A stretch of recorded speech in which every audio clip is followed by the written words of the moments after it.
آپ کی دعا کی ضرورت ہے۔ فرمایا ٹھیک ہے، مسلمانوں کا خیال رکھو، اللہ کامیاب فرمائے گا۔ فوراً جو ہے یہ دعا لے کر کے جب گئی، مگر مجال نہیں تھی کہ آپ کے سامنے چہرہ کھول کر کے آئے، فوراً آپ نے چہرہ ڈھکوایا۔ اندرا جیسی حکومت جس سے پوری دنیا، امریکہ اور روس جو ہے جو سپر پاور تھے وہ بھی لرزتے تھے، اس کو بھی چہرہ ڈھک کر میرے پیر و مرشد کی بارگاہ میں آنا پڑا۔ یہ عالم تھا اور دعا لے کر کے گئی، اور میرے پیر نے جب چاہا تو حکومت بدل دیا اور جب چاہا تو حکومت عطا کر دیا۔ یہ ان کا عالم تھا۔ سرکار مفتی اعظم ہند اپنے وقت کے غوث تھے، اپنے وقت کے قطب تھے، ان جیسا آج تک دنیا میں ان کے بعد نہ کوئی پیدا ہوا ہے اور نہ شاید قیامت تک پیدا ہو۔ آج ان کا عرص پاک ہے، ہمیں اور آپ کو ان کی بارگاہ میں جانا چاہیے۔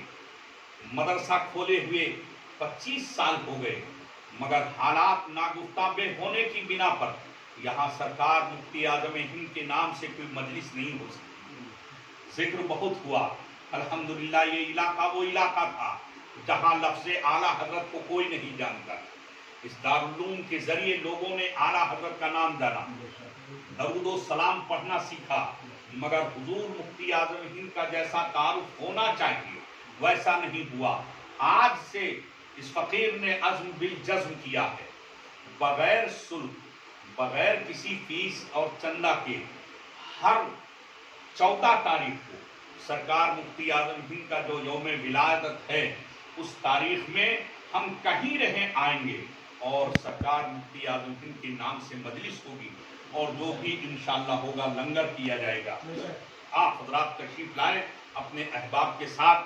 آج کی دن سرکار مفتی اعظم ہند 1:40 پر رات میں داعی اجل کو لبیک فرمایا، اور آپ وصال کے بعد بھی جیسے پہلے زندہ تھے اس سے لاکھوں گنے زیادہ طاقت اور پاور میں آج بھی زندہ ہیں۔ ادھر آپ پکاریں المدد یا مفتی اعظم ہند، انشاءاللہ ادھر آپ کی مدد آ جائے گی۔ ہر موڑ پر اس مدرسے کے لیے، اس علاقے کی سنیت کے لیے انہوں نے ہمارا ساتھ دیا ہے، اور انہی کی عطا ہے جو اس علاقے میں سنیت ہے اور انشاءاللہ رہے گی۔ اللہ تبارک تعالیٰ ان کا صدقہ، ان کا فیضان ہمیں اور آپ کو عطا فرمائے۔ سارے عالم کو، سارے جتنے یہاں موجود ہیں، گجادھر پور اور قرب و جوار اور جو لوگ ان کا تصور کریں، اللہ تبارک تعالیٰ ان کے فیضان عطم سے مالا مال فرمائے، اور ان کے قدموں کا بوسہ لینے کی ہم کو آپ حضرات کو توفیق عطا فرمائے۔ ڈھونڈتے ڈھونڈتے اس دہر میں تھک جاؤ گے، ایسا مرشد نہ زمانے میں کہیں پاؤ گے۔ جب کبھی شہر بریلی کی طرف آؤ گے، ان کے روضے پہ مدینے کی ہوا پاؤ گے۔ اسی تمام واقعات کو قرآن مقدس نے اپنے الفاظ میں اللہ تعالیٰ نے ڈھالا ہے، اور فرمایا الا، کان کھول کر سن لو، ان اولیاء اللہ لا خوف علیہم ولا هم یحزنون، بے شک جو اللہ کے ولی ہیں نہ ان کو دنیا کا کوئی خوف ہے اور نہ آخرت کا انہیں کوئی غم، وہ بے خوف و بے خطر۔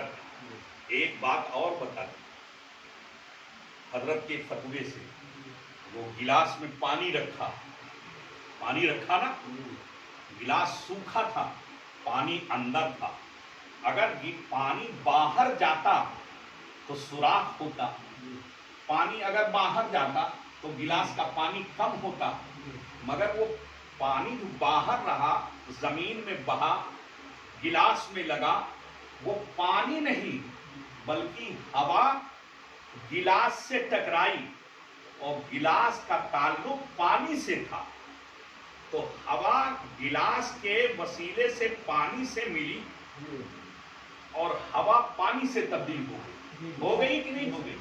یہ عقل میں آنے والی بات آ رہی ہے، اور سارے سائنسدان عقل مند اس کو مانتے ہیں، اور آپ بھی اس کا تجربہ کر سکتے ہیں۔